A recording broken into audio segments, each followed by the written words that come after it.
हम शुरू करते हैं कि दो सदिशों के अदिश गुणन की क्रिया क्या होती है। तो दो सदिशों के अदिश गुणन की बात करते हैं। कौन सा गुणन? अदिश गुणन। होता क्या है, इसकी पहले परिभाषा को जानेंगे, फिर उसके बाद इसकी प्रॉपर्टीज, गुण को जानेंगे, और फिर इसके हम उपयोग को जानेंगे। देखिए, मैंने एक सदिश लिया और इस सदिश को मैंने ए कह दिया, सदिश ए। अब ये जिस बिंदु पे काम कर रहा है ये उस सदिश की दिशा हो गई, और फिर इसी बिंदु पर मैंने दूसरा सदिश लिया, सदिश बी कह दिया मैंने। अब सदिश बी सदिश ए की दिशा से थीटा कोण पर काम कर रहा है, या दूसरे शब्दों में कह सकते हैं कि दोनों सदिश एक ही बिंदु पर थीटा डिग्री के कोण पर काम कर रहे हैं। ठीक है, सदिश ए तो एक ही अक्ष पर है, इसलिए ये अपने घटकों में टूटेगा नहीं, लेकिन सदिश बी दो अक्षों पर है, यह अपने घटकों में टूट जाएगा। तो अब सदिश बी जब दो घटकों में टूटेगा तो थीटा वाली अक्ष पर इसका घटक बी कॉस थीटा होगा और उसके लंबवत में बी साइन थीटा होगा। अब बारी आई दो सदिशों के अदिश गुणन की। तो अदिश गुणन को मैंने बताया था कि डॉट के निशान से प्रदर्शित करते हैं। मेरे पास क्या सदिश हैं? दो सदिश हैं, एक सदिश ए है और एक बी है। तो मैंने सदिश ए लिखा, डॉट का निशान लगाया, और फिर मैंने सदिश बी लिख दिया। अब इसमें कितने सदिश आ गए? एक और एक, दो आ गए, और निशान का है? डॉट का। तो ये दो सदिशों का अदिश गुणन हो गया। जब डॉट का निशान लगा हो तो क्या समझ लेंगे उसे? अदिश गुणन की बात कर रहे हैं। तो ये दो सदिशों का अदिश गुणन आ गया। अब जब सदिश के मान को लिखते हैं ना, मान को, तो फिर सदिश पर से तीर हटा लेंगे। जैसे मैं हटा के दिखाता हूं, मैंने ए पर से तीर हटा लिया, तो ये सदिश का मान हो गया। अब कुछ लोग अगर तीर लगा रहने दें और इसे दोनों तरफ से बंद कर दें, तब भी ये सदिश का मान या मापांक कहलाता है। अब दूसरे सदिश के पहले की दिशा में क्षैतिज घटक आ गया। अब इसमें भी दूसरे का मान आ गया, तो इसे बी कॉस थीटा। अब ये निशान काहे का होगा? बराबर का। अब आगे बढ़ता हूं और परिभाषा देता हूं। कितने सदिश हो गए? दो सदिश। तो दो सदिशों का अदिश गुणन, उनमें से पहले वाले सदिश के मापांक और पहले की दिशा में जो दूसरा सदिश है उसके क्षैतिज घटक के गुणन के बराबर होता है। ठीक है, दो सदिशों का अदिश गुणन, उनमें से पहले वाले सदिश के मापांक और पहले की दिशा में जो दूसरा सदिश है उसके क्षैतिज घटक के गुणन के बराबर होता है, बराबर होता है। तो ये आई दो सदिशों के अदिश गुणन की परिभाषा। अब दो सदिशों के जब अदिश गुणन की परिभाषा आ जाए तो अदिश गुणन के गुण क्या होते हैं? अदिश गुणन के गुण क्या होते हैं? तो देखिए भाई, अदिश गुणन के गुण की तरफ चलते हैं हम, इसकी प्रॉपर्टीज की तरफ चलते हैं। तो अदिश गुणन के जब गुण की बात होगी तो गुण में यह आता है, क्या वो दो सदिश किस स्थिति में हैं? एक दूसरे के समांतर हैं, एक दूसरे के लंबत हैं, एक दूसरे के विपरीत हैं, या एक के ऊपर एक हैं? बात समझ में आई है? एक दूसरे के समांतर हैं, एक दूसरे के लंबत हैं, एक दूसरे के विपरीत हैं, या फिर एक के ऊपर एक यानी कि ओवरलैप करे हुए हैं।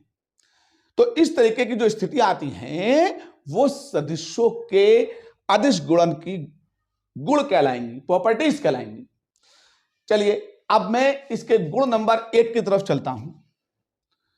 कहां पर? गुण नंबर 1 की तरफ। क्या सदिश है मेरे पास? 2। तो मैंने सदिश A खींचा, A, और इसके समांतर दूसरा सदिश मैंने B खींच दिया। तो क्या दो समांतर सदिशों के बीच कोई कोण बनेगा? नहीं बनेगा ना। क्या दो समांतर सदिशों के बीच कोई कोण बनेगा? नहीं बनेगा ना। हां, तो अब इनके बीच का कोण कितना हो गया? 0 हो गया। कितना हो गया? 0 हो गया। तो अब अगर मैं अदिश गुणन में इस मान को रख के देखूं, तो इधर देखें भाई, समांतर सदिशों का अदिश गुणन। किसका? समांतर सदिशों का कौन सा गुणन? अदिश गुणन। समांतर सदिशों का अदिश गुणन। तो सदिश A डॉट सदिश B।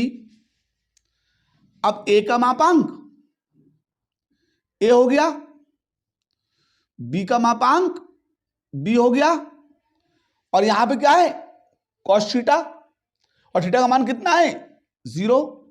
यहां पे cos 0 आ गया, और cos 0 की न्यूमेरिक वैल्यू क्या होती है?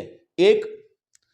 तो सदिश A डॉट सदिश B, A का मापांक और B का मापांक गुणा 1, यानी कि सदिश A डॉट सदिश B बराबर A का मापांक गुणा B का मापांक। तो आपने इससे क्या सीखा? कंडीशन क्या आपके सामने आई कि अगर दो सदिश, दो वेक्टर परस्पर समांतर हैं। कैसे हैं?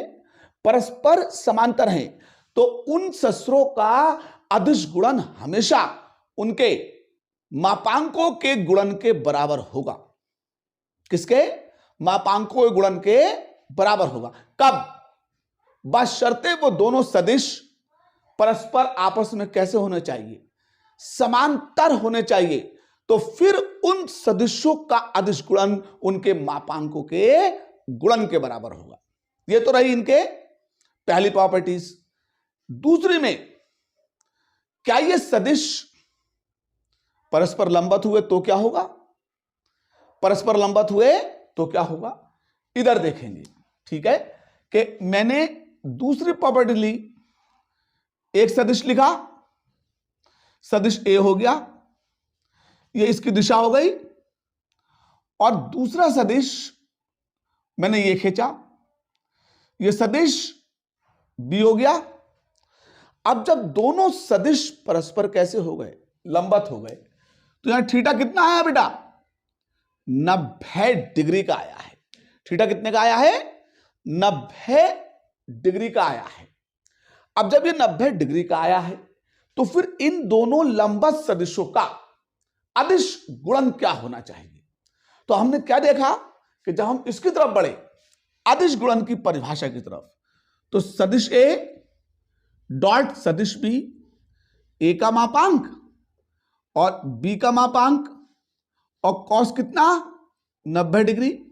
सब बच्चे जानते हैं cos 90 का मान कितना होता है?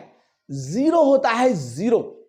तो हमने सदिश A डॉट सदिश B, A का मापांक और B का मापांक लिखा, गुणा कितने से?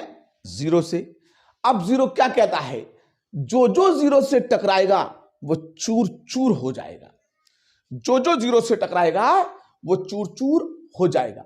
इसलिए अब ए डॉट बी यानी कि दो सदिशों का अदिश गुणन, दो सदिशों का अदिश गुणन क्या आएगा? 0 आएगा। तो आपने क्या सीखा कि अगर दो सदिश परस्पर कैसे हैं? लंबवत हैं। दो सदिश परस्पर कैसे हैं? लंबवत हैं। तो फिर उनका अदिश गुणन हमेशा 0 होता है। 0, बिना सोचे समझे जवाब दे दिया करो। दो लंबवत सदिशों का अदिश गुणन हमेशा 0 होता है। यह तो इसकी थी दूसरा गुण। अब चलते हैं तीसरे गुण की तरफ। किसकी तरफ? तीसरे गुण की तरफ। अब वो गुण क्या है उसे देखें, यानी कि ओवरलैपिंग का गुण। ओवरलैपिंग क्या? मैंने अपने हाथ को ऐसे हाथ रख दिया, तो देखिए ध्यान से, सबसे छोटी उंगली पे है उंगरिया, उंगरिया पे चुंगरिया, चुंगरिया पे अंगूठा, अंगूठा पे, तो एक के ऊपर एक, एक के ऊपर एक, तो ये ओवरलैपिंग हो गई और उतने ही मान का हो जितने मान का पहला हो। तो अब हमने क्या देखा कि अगर एक सदिश दूसरे सदिश पर है, एक सदिश कहां पर है? दूसरे सदिश पर है। अब दूसरे सदिश पर है का मतलब कि मैंने क्या करा है, ठीक है, जब बात को ध्यान देंगे कि तीसरे गुण के अंदर इसके मैंने क्या किया है, दो सदिश लिए हैं लेकिन सदिश एक खींच दिया और ये सदिश ए है। अब इसी पर मैंने दूसरा सदिश खींच दिया, वो भी सदिश ए है। क्या आपको इसके बीच में कोई कोण दिख रहा है? नहीं ना। तो इस स्थिति में भी थीटा क्या रहा? 0 रहा। क्या रहा? 0 रहा। तो फिर इसका अदिश गुणन क्या होगा उसकी तरफ देखें। अदिश गुणन तो सदिश ए और डॉट सदिश ए, अब दोनों एक ही हो गए। ए डॉट ए, या अगर दोनों बी होते तो बी डॉट बी, दोनों सी होते तो सी डॉट सी। अब दो सदिश हैं, अब सदिश ए का मापांक भी ए और इस वाले सदिश का मापांक भी क्या? ए। और कॉस कितना?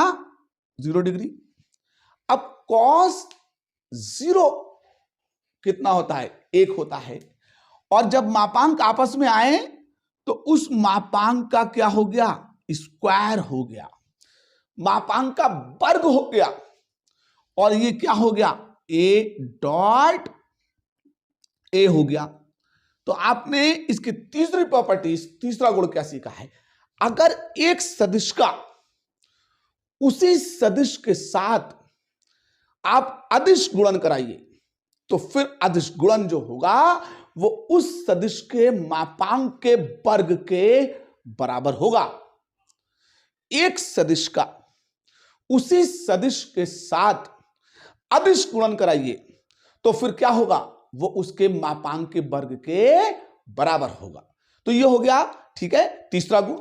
अब चौथी प्रॉपर्टीज क्या है?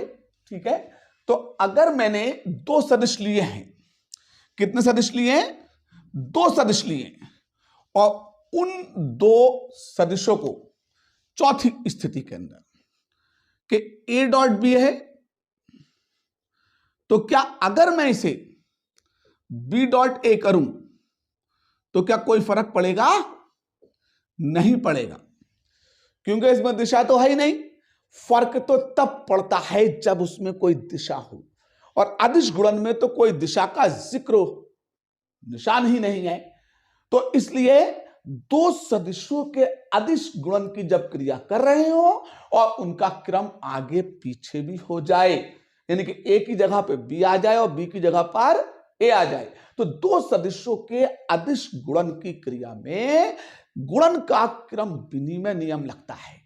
गुणन का क्रम विनिमय नियम लगता है। तो ये दो सदिशों के अदिश गुणन की क्रिया होगी। ठीक है भाई, तो इसमें 4 हमने गुण सीखे हैं।